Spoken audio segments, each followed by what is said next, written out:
Hello and welcome. I'm Arumba. Thank you for joining me. So we have a new patch for Crusader Kings 2. I got back from vacation, went to the Crusader Kings website, and saw that 1.092 has been released. Check some ICBN. I think someone was joking around about like intercontinental ballistic nuke or something because it was a nerf of republics. But what I want to do is just make a short video to kind of go over the patch notes, maybe give you some insight on it if you're not familiar with all the features of the game, and also just give you my opinion of the changes. So here's the Crusader Kings 2 forum and the post by Doomdark about the changes. So I'm just going to go through it line by line and just tell you what I think about it. So added a trade post limit for patricians based on palace upgrades and number of adult males in court. So I think this is very good because just like we talked about in the Republic of Gotland playthrough, how gamey it felt to be able to steal trade posts and just build infinite of them. I think there's at least one or two episodes where I was talking about how it never made sense to upgrade the holding. You were always better off just building more trade posts because of the rate of return. And so this is going to make it so that the upgrades are necessary and there's more strategy involved. And also it's a big nerf, and I think Republics needed that nerf. Family dues are now given only to adult male members of your family in your court, and they all now receive the same share. So before, direct blood received more, cousins and uncles and things received less, and there was no way to reduce it, so you ended up with people getting tons of money. Now you can kick them out, like you can banish them, or you can give them land, and then they're going to be in a different court. They'll have their own court, for instance. So I think that that's a good change, and also I like that it's the same share, although that could potentially end up actually costing you more money if you have a lot of cousins and uncles and things. We'll see. Patricians can no longer increase their domain limit with higher tier titles. However, the Doge gets +1. That's good because I think a Emperor tier patrician had a much too large domain limit. So effectively that reduces the domain limit of all patricians except for the Doge. Patricians who imprison or banish someone now get a tyranny penalty from everyone in the whole republic. Okay, I think that that's good. That's another nerf on republics.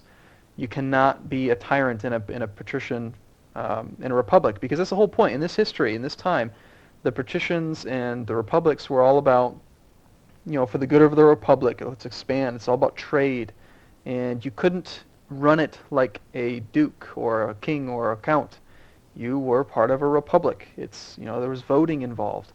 So again, it's more balanced. I like that change. Patricians can no longer confiscate gold from dynasty members that they banish. So let's say my son, for whatever reason, I have an extra son and I don't like him anymore. I can't just banish him and take all the money.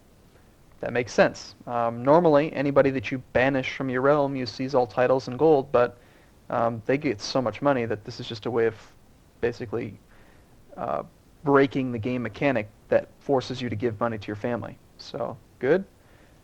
Doges can no longer use the seized trade post plot. Again, very good. Everyone loves you when you're the Doge because you've got all the opinion modifiers. You saw in my Republic of Gotland playthrough how easy it was to chain steal every single trade post in the entire Republic.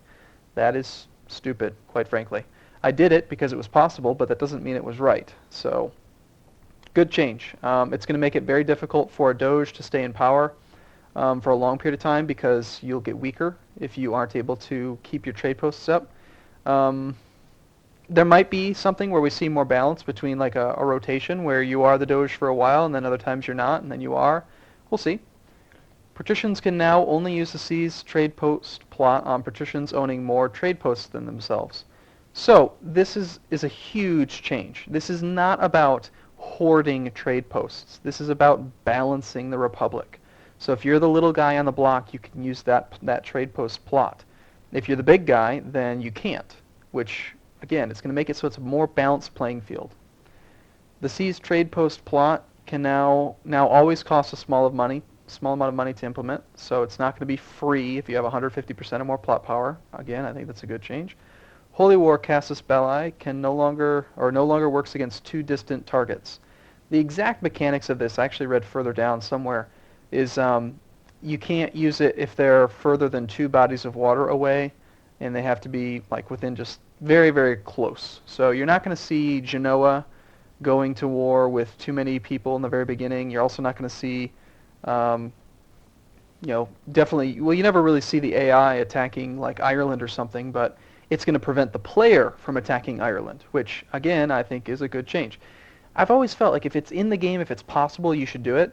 And so when they remove things like that, it makes me happy, because if you can't do it, then I know I'm not supposed to. Sieging will siege back your own holdings first. Awesome change, especially if you are trying to capture back um, like a trade post title, like a trade post area, because it's really irritating when the trade post, which is laying 100 men, gets buried beneath 4 holdings. Now that's really good. Tanistry electors are no longer de jure, or de jure. I'm not 100% sure about that one. That's to do with the Byzantine Empire. I don't really deal too much with the Tanistry. I haven't actually played the Byzantines very much. Windows version is now large address aware. All this does is make sure that your game runs with all of your RAM, which is good. Fixed for crash of multiplayer games on Windows 8. That's probably a good thing. Fixed a bug where a vassal of a vassal who won a war against an outside state would become a vassal of that state. Fixing bugs is good. Several events, including those dealing with the creation of the Hansa, no longer require the Republic to trigger. Okay. Rewrote large parts of the tutorial. That's probably good since it's been out for over a year. Fixed a problem in the basic military, more tutorial type stuff. Fixed a crash in court view during observer mode.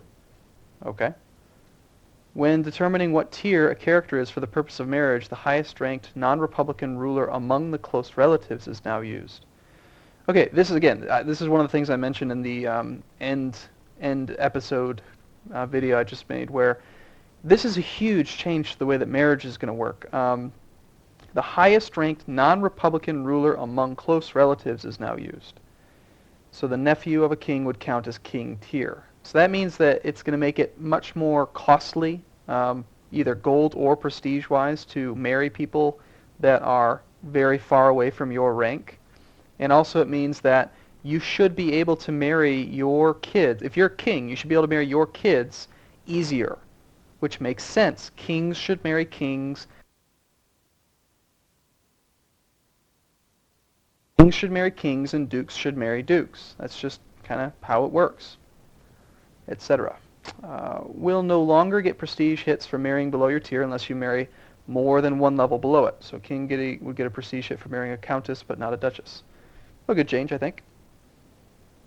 AI now takes into account both tier prestige and dynastic prestige when responding to marriage offers.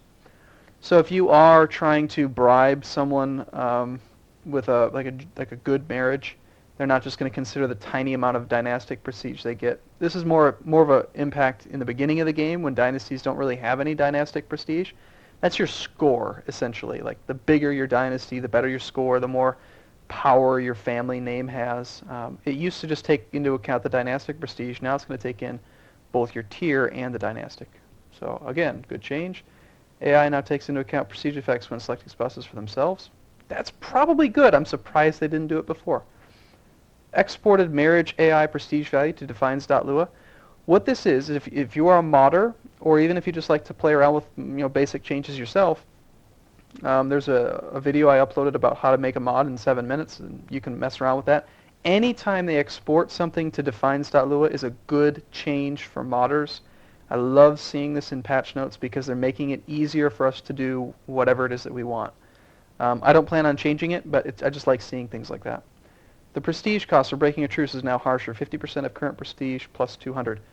This is probably the best change that I've seen, aside from nerfing the republics. This is awesome. I complained multiple times in the last couple series about how easy it was to just chain attack someone. There's no real penalty to it. Like, oh gosh, we just declared war on the Sumanuskos, and now we're going to do it again, and all the other Sumanuskos are going to hate us. Well, who cares? We're going to exterminate them. Now, it's going to cost you 50% of whatever prestige you have plus 200. So if you have 1,000 prestige, it's going to cost you 700 prestige to break the truce.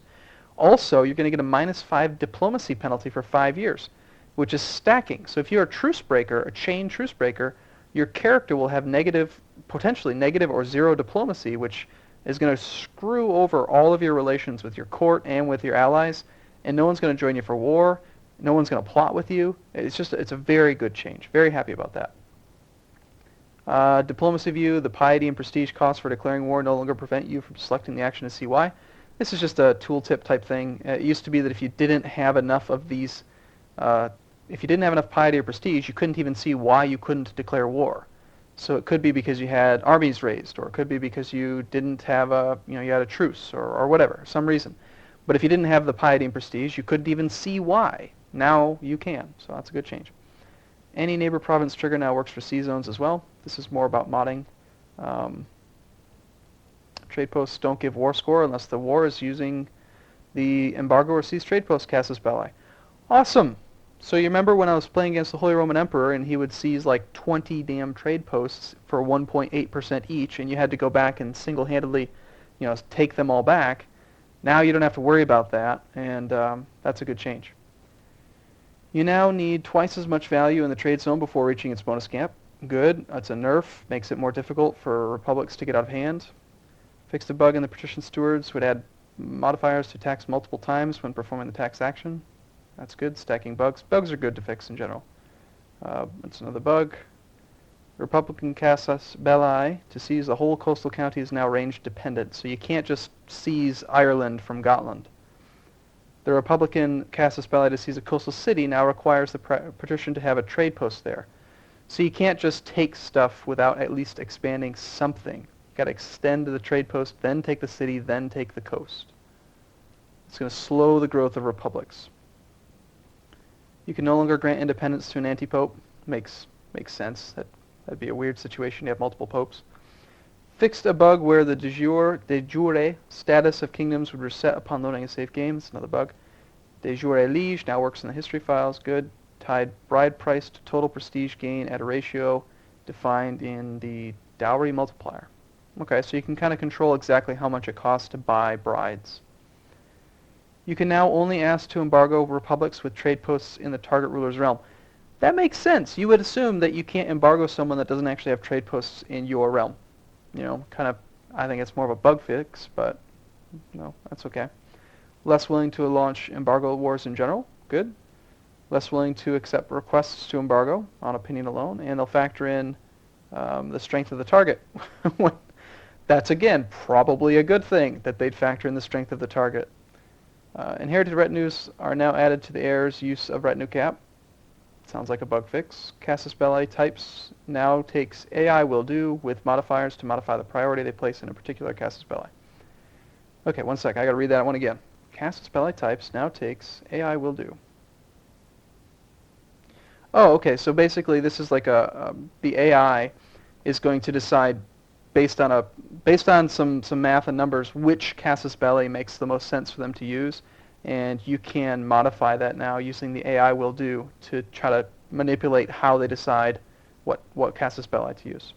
Fix the birth date for some people, fix some other minor things, and the bottom usually is kind of dry. Correction system of characters, the voice of Satan is now removed if you're not possessed. We never got that. That's disappointing. 2 additional children learning events. That's good. Exported the chance of getting a birth trait. Awesome. That's going to be fantastic for modding. You'll be able to make it more or less. That'll be a good change. Anytime it's exported, that's good. AI doges will no longer gift powers they want to start embargo wars if those powers would say no even when gifted. So yeah, if it's not going to work, don't do it. And all this stuff got exported. Awesome. New scripting trigger, you can now make events for modding based on this total number of holdings in your realm. So if you wanted to make a mod where if you get up to 500 holdings, something happens, you can do that now.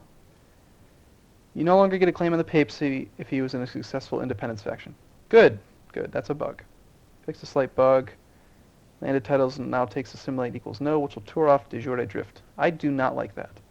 I like de jure drift. I think it makes sense. If I hold on to a title for 100 years, it is part of my realm and should always be that way. And fix another bug. So overall, this is essentially a nerf the heck out of republics and also fix the diplomacy, breaking truces penalties. So huge change to the game. I love it, and I just wanted to make a video about my thoughts on it. So look forward to playing soon. Hopefully this was helpful to you. and we'll see you in the next video. Thanks so much.